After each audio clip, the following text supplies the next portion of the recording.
नमस्कार. स्वागत तुमचं न्यूज लॉन्चर मराठीमध्ये. मी अशोक वानखडे. लोकसभेच्या मान्सून सत्रात एक पुन्हा बिल आणण्याचा प्रयत्न सरकार करणार आहे. आणि हे बिल जे आहे ते 133व संवैधानिक संशोधन बिल असेल.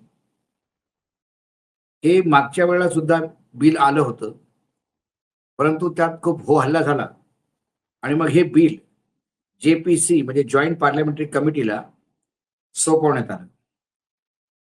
आता जॉईंट पार्लमेंटरी कमिटी बनली, त्या त्या कमिटीचा बहिष्कार केला सगळ्या लोकांनी आणि मग शेवटी जी भाजपा समर्थित म्हणजे एनडीएचे जे मेंबर्स होते त्यांनी आता एक फायनल रिपोर्ट केला आहे आणि 17 जुलैला त्या रिपोर्टला मंजुरी मिळेल. काय आहे 130वे संशोधन? 130वे संविधानिक संशोधन मध्ये ते असं बिल आणतायत की त्या बिलाच्या अनुसार पंतप्रधान असो, मुख्यमंत्री असो, केंद्राचे मंत्री असो, राज्यमंत्री असो, राज्याचे मंत्री असो, या मंत्र्यांवर कुठलाही गंभीर आरोप लागले आणि त्यांना अटक होऊन जर ते 30 दिवस जेलमध्ये राहिले तर ज्या पदावर ते आहेत त्या पदावर न ते ऑटोमॅटिक ते पद त्यांच्या हातातनं चाललं जाईल. आता गंभीर अपराध म्हणजे ज्या अपराधासाठी 5 वर्ष किंवा त्याच्यापेक्षा जास्त तुम्हाला सजाचं प्रावधान असेल, अशा छोट्या मोठ्या अपराधात असलं तर नाही.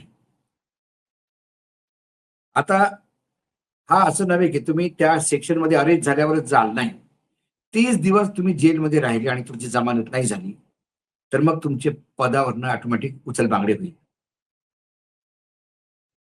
दुसरी गोष्ट, सरकारचं असं म्हणणं आहे की सार्वजनिक जीवनात जबाबदारी डोक्यावर घेतली पाहिजे, जबाबदेही होनी चाहिए. जबाबदारी तुमच्या डोक्यावर तुम्ही घेतली पाहिजे. गंभीर आरोपात जर तुमच्यावर आरोप गंभीर असले आणि तुम्ही जर जेलमध्ये असला तर लोकतांत्रिक नैतिकता म्हणजे लोकशाहीची एक नैतिकता आहे, त्या नैतिकतेला तरी कमीत कमी स्मरून लोकांनी त्या पदावरनं बाहेर जायला पाहिजे. लोक जात नाहीत म्हणून हा कायदा आम्हाला करायचा आहे. विरोधी पक्ष याचा विरोध करतायत कारण विरोधी पक्षांचं म्हणणं असं आहे या कायद्याच्या खाली जितकी विपक्ष सरकार आहे त्या सगळ्या सरकारांना पाडण्याचा आणि त्या सरकाराला अस्थिर करण्याचा प्रयत्न या कायद्याने होईल. तो कसा होईल ते मी तुम्हाला आता डिटेलमध्ये सांगतो. हे बिल उद्या पास जरी झालं तरी त्याला सुप्रीम कोर्टामध्ये आपण चॅलेंज करू शकतो, कारण राज्य घटनेचा जो ढाचा आहे त्याला हलवणार हे बिल. आता या बिलामुळे काय होतं? उदाहरणार्थ, महाराष्ट्राचे गृहमंत्री अनिल देशमुख यांना 100 कोटी वसुली आरोपाखाली अरेस्ट झाले. 13 महिने जेलमध्ये होते. त्यांनी अरेस्ट झाल्या राजीनामा दिला. पण शेवटी काय झालं? 100 कोटी रुपयाचे चार्जेस होते, पण चार्जशीट मध्ये फक्त 1,80,00,000 रुपये. ईडीची केस बनतच नाही. त्यांना जमानत मिळाली, पण 13 महिने त्यांना त्रास दिला. 100 कोटी रुपयाची हूल उठवली. उद्धव सरकारला बदनाम केलं वसुली सरकार म्हणून. मग चार्जशीट का नाही लावली? कारण ज्या पोलीस कमिशनरनी आरोप लावले होते मुंबईच्या, त्यांनी कोर्टात सांगितलं, साहेब माझ्याकडे काहीच प्रूफ नाही, कुठलीही साक्ष नाही. मी तर या अधिकाऱ्यांना बोलताना ऐकलं म्हणून मी बोललो. हिअरसे, कानाफुसी. त्रास कोणाला झाला? अनिल देशमुखचं पॉलिटिकल करिअर बंद झालं, सरकार बर्बाद झालं, सरकार म्हणजे शेवटी पडलं. हेमंत सोरेन लोकसभेच्या निवडणुकीच्या वेळेला त्या मुख्यमंत्र्याला अरेस्ट केलं. त्यांनी नैतिकता होती म्हणून त्यांनी राजीनामा दिला, दुसऱ्या आपल्या एका नेत्याला मुख्यमंत्री बनवलं. 5 महिने जेलमध्ये राहिला. आरोप काय होतं? आदिवासीची 8 एकर जमीन हडपली. जेव्हा जमीन याच्यासाठी बेल अप्लिकेशन जेव्हा लागले जमानतीसाठी, त्यावेळेला वकिलांनी म्हणजे जजनी विचारलं की अरे बाबा, हे 8 एकर जमीन सोरेनच्या नावावर आहे म्हणे. नाही, काही कच्ची चिठ्ठी वगैरे नाही. सोरेने त्या शेतकऱ्याला काही पैसा दिला कधी काही म्हणे नाही. त्या शेतावर कब्जा कोणाचा आहे म्हणे, त्या शेतकऱ्याचा. मग यांनी काही तिथे बाहेर बोर्ड आपले लावले नाही, काही धमकी दिली नाही. मग या जमिनीची काय संबंध याचा, याला का अरेस्ट केला?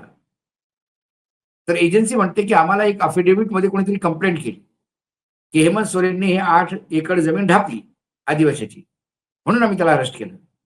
काही शहनिशा करायची नाही.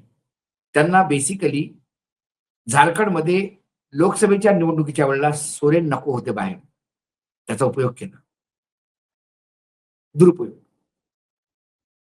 दिल्लीमध्ये हे मुख्यमंत्री अरविंद केजरीवाल जेलमध्ये, उपमुख्यमंत्री जेलमध्ये, संजय सिंग जेलमध्ये, अजून काही मंत्री जेलमध्ये. 100 कोटी रुपयाचा शराब घोटाळा, दारू घोटाळा. कोर्टाने विचारलं कसं काय? म्हणे आम्हाला एक अफिडेव्हिट दिलं एकाने की आम्ही पैसे दिले. मग त्याला विचारायचं ना, कुठे दिले, कोणाकडे दिले, कसे दिले, कुठल्या गाडीने गेला होता? काहीच नाही. मग ते पैसे सापडले का तुम्हाला दिलेले? म्हणे नाही. यांनी खर्च केले. यांनी कुठे खर्च केले? म्हणे गोव्याच्या निवडणुकीमध्ये. मग गोव्याच्या निवडणुकीमध्ये जर खर्च केले, तर ते कसे खर्च केले 100 कोटी रुपये हे तुम्हाला माहित आहे का? नाही. फक्त स्वतःच्याच मनाने म्हणायचे त्यांनी खर्च केले असते. हे फक्त केजरीवालला बदनाम करण्याची गोष्ट होती. ते बदनाम केलं आणि बीजेपी सत्तेत आलं. आणि सर्वात बेहतरीन उदाहरण जे आहे, ते सोनम वांगचुकचं आहे. सोनम वांगचुक उपोषणाला बसले. ते सारखे सांगायचे की आम्हाला बाबा आम्ही गांधीयन्स आहोत, गांधी फिलॉसॉफीवाले लोक आहोत, आम्हाला महात्मा गांधीच्या रस्त्याने जायचं आहे. त्यांनी लडाख पासून दिल्लीपर्यंत म्हणजे पैदल मार्च केला. सरकारने काही त्याची दखल घेतली नाही. ते सरकारला एवढंच म्हणत होते की तुम्ही निवडणुकीच्या वेळेला ज्या घोषणापत्रामध्ये ज्या डिमांड्स तुम्ही दिल्या की आम्ही हे करू लडाखसाठी, तेच फक्त करा, हीच आमची डिमांड आहे. मग ते आमरण अनशनला बसले, म्हणजे याला उपवासाला.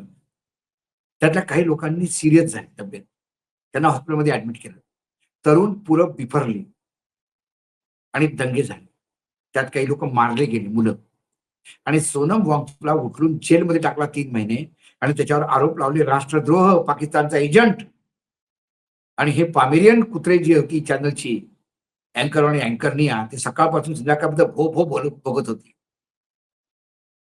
शेवटी जेव्हा जमानतीसाठी प्रकरण केलं, तेव्हा सुप्रीम कोर्टाने त्यांना सांगितलं अरे हा देशद्रोही आहे, राष्ट्रद्रोही आहे, पाकिस्तानचा एजंट आहे.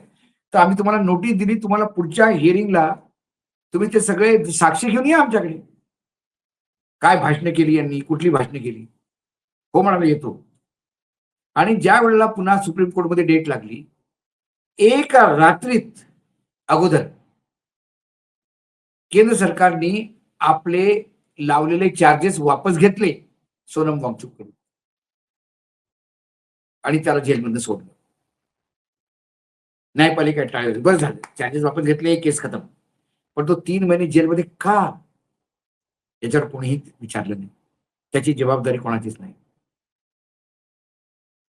त्यामुळे उद्या कर्नाटकमध्ये डी.के. शिवकुमारचं सरकार किंवा टी.व्ही.केचं सरकार आहे तामिळनाडूमध्ये, कोणी एक अफिडेव्हिट देतं, त्या अफिडेव्हिटवर टी.व्ही.केला उचलून घेतील, 30 दिवस जेलमध्ये ठेवतील, ऑटोमॅटिक त्याचं मुख्यमंत्रीपद जाईल.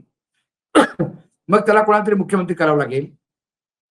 तिथे मुख्यमंत्री कोण करेल याच्यावर भांडणं होतील, पार्टी तुटेल, बाहेर तोडणारे फावडे घेऊन बसलेलेच आहेत बाहेर. जसे तिथे भांडणं सुरू झाले की लगेच तोडायला सुरू करतील. सरकार कोसळेल. नवीन सरकार. डी.के. शिवकुमार काय झाले, हेमंत सोरेनने जेव्हा एका माणसाला आपल्या मोठ्या सिनियर लेव्हलच्या कार्यकर्त्याला मुख्यमंत्री बनवलं, हेमंत सोरेन बाहेर आल्यावर पुन्हा मुख्यमंत्रीची शपथ घेतली. तर जो अल्पकाळासाठी मुख्यमंत्री होता तो विद्रोही झाला. तो पार्टी घेऊन, पार्टीतल्या काही लोकांना घेऊन अलग झाला. हे सगळे प्रकार होणार. एकही विरोधी पक्षाचं सरकार राहणार नाही. कारण तुम्ही 30 दिवस कोणाला कशासाठी जेलमध्ये ठेवता?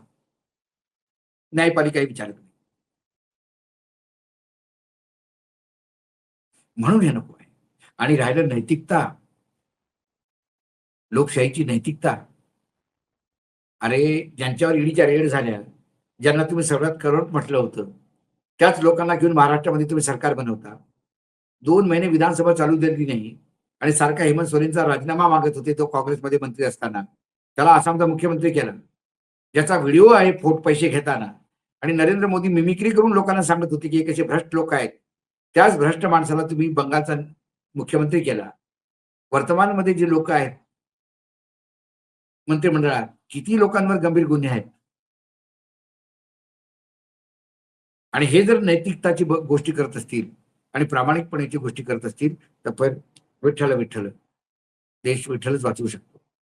आज न्यूज लॉन्चर मराठीमध्ये एवढंच. पुन्हा येतो काही विषयासोबत. नमस्कार. पाहत राहा न्यूज लॉन्चर मराठी.